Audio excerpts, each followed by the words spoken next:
Olá, eu sou o professor Bispoeta, o seu professor de língua portuguesa. O ofício de ensinar de Bispoeta.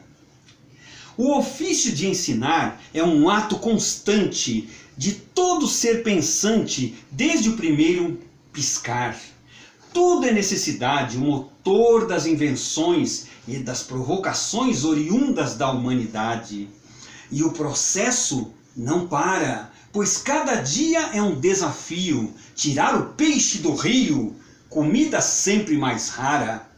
Aprender a aprender, sempre é a melhor solução. Da prática à ação, e desse modo colher os melhores resultados para alimentar milhões em todos os rincões com esforços redobrados. O aprendizado irmana e podemos fazer muito trabalhando em conjunto. Somos a raça humana. E para você que acompanhou até aqui essa recitação e mais uma provocação, convido você a investir de 10 a 12 minutos do seu precioso tempo. Convido você também a se inscrever no canal, curtir os vídeos, compartilhar.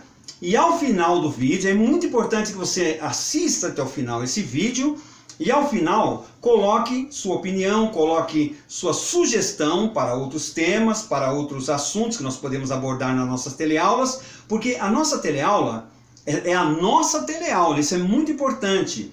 Não é minha teleaula, é a nossa teleaula. Então nós precisamos fazer com que os assuntos sejam sempre pertinentes às nossas necessidades. Tudo bem? Vamos em frente. Estamos enfocando fonética e fonologia e agora vamos para a sexta parte. Estamos falando dos sons, que são os fonemas. A vogal de timbre reduzido é proferida debilitada, tadinha. Debilitada, Elide. Bem debilitada. Anulando-se a oposição entre aberta e fechada. A distinção entre abertas e fechadas só se dá nas vogais tônicas e subtônicas.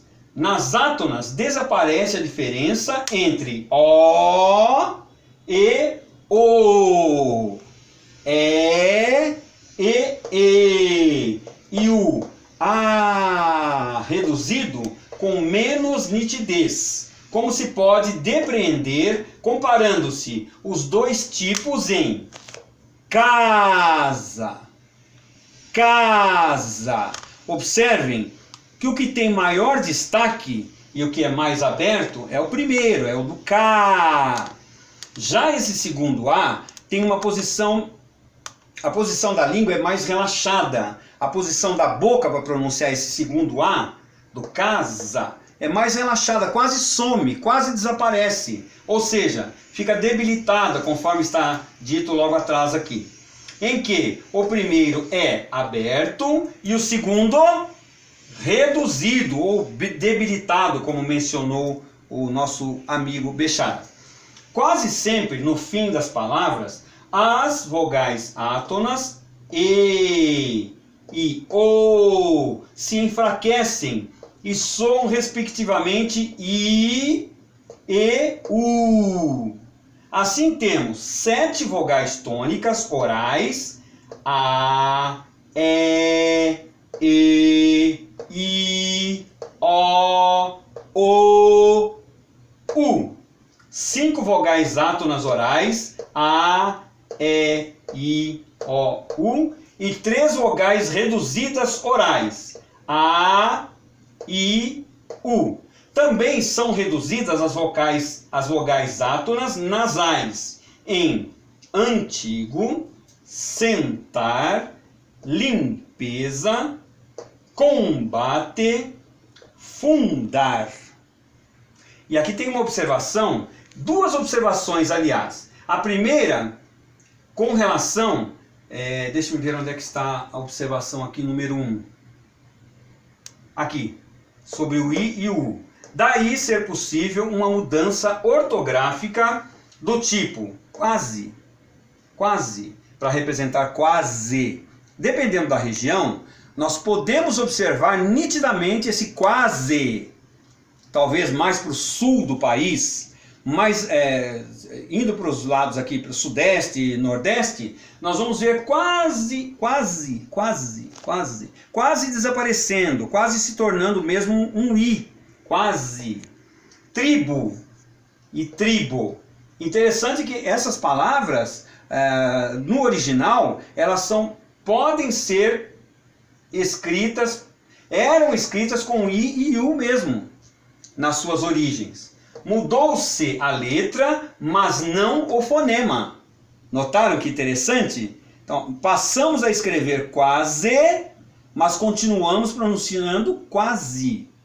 Passamos a escrever tribo, mas continuamos pronunciando tribo. Tribo. Tudo bem? E a segunda observação é com relação justamente a essas questões aqui de sentar, limpeza, combate, fundar. Na realidade, as reduzidas não estão cientificamente formuladas na nomenclatura gramatical brasileira. E o melhor seria bani-las. Em muitos casos das chamadas reduzidas, o que temos na realidade é mudança ou troca de fonema. Vamos lubrificar as cordas vocais, porque eu estou falando muito alto. Lembrando que o professor Bispoeta está em todas as redes sociais. É só ir no Google e colocar Bispoeta e sairá todas as redes que ele participa. Certo, professor? Muito obrigado, Elide. Com você é bem melhor. Observação. Primeira observação a respeito de todas essas questões. Não temos no Brasil o fechado oral tônico dos portugueses. Como? Essa é difícil de pronunciar. Você me ajuda, Elide? Cada. Cada. Cada. Para. Para. Para.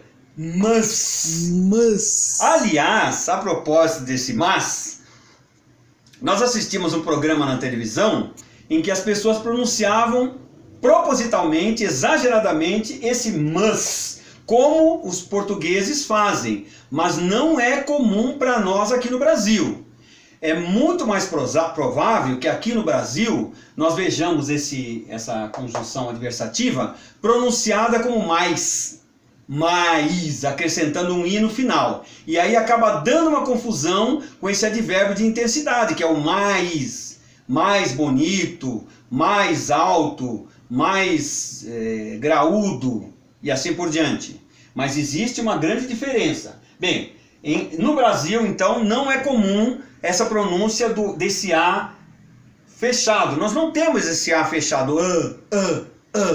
É mais provável encontrá-lo em Portugal, no português lusitano. Na pronúncia normal brasileira, as vogais nasais são fechadas ou reduzidas, estas quase átonas. Letra D. Quanto ao papel das cavidades bucal e nasal, as vogais podem ser orais e nasais. São orais aquelas cuja ressonância se produz na boca. As 7 vogais orais tônicas.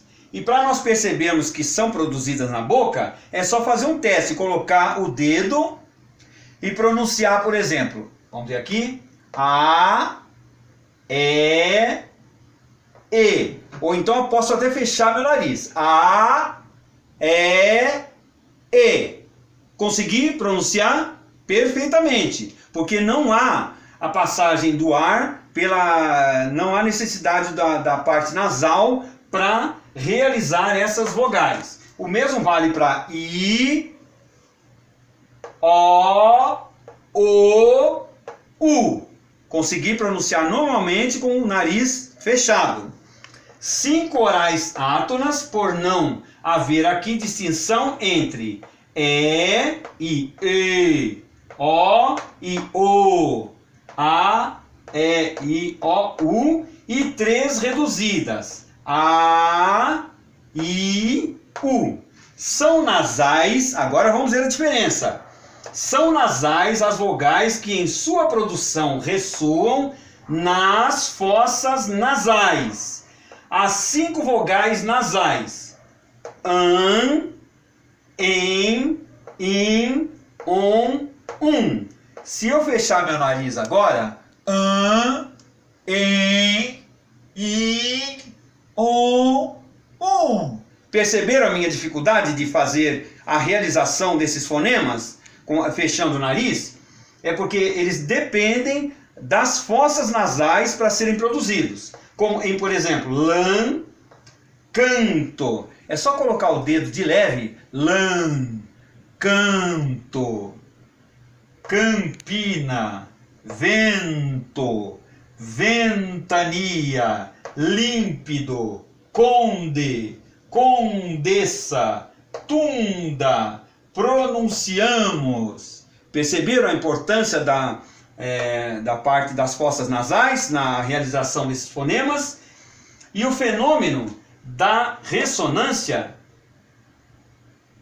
fenômeno da ressonância. E não da saída do ar, o que opõe os fonemas orais aos nasais. Quanto ao timbre, as nasais tônicas e subtônicas são fechadas e as átonas reduzidas. Percebam a importância da fonética e da fonologia na parte de alfabetização, de quando estamos ensinando para uma criança, de quando os professores, alfabetizadores, educadores, estão fazendo a sua participação, estão mostrando as diferenças para as crianças. Isso vale também para nós, pais, avós, que estamos ensaiando as primeiras letras com as crianças, ba, ba, ba, da. Elas vão aprendendo de acordo com o nosso exemplo. Por isso que é importante conhecermos um pouco de fonética e fonologia. Bem, estamos chegando ao final de mais esse módulo de fonética e fonologia. Agradeço a participação, agradeço a presença, desejo que vocês sejam muito felizes, fiquem com Deus.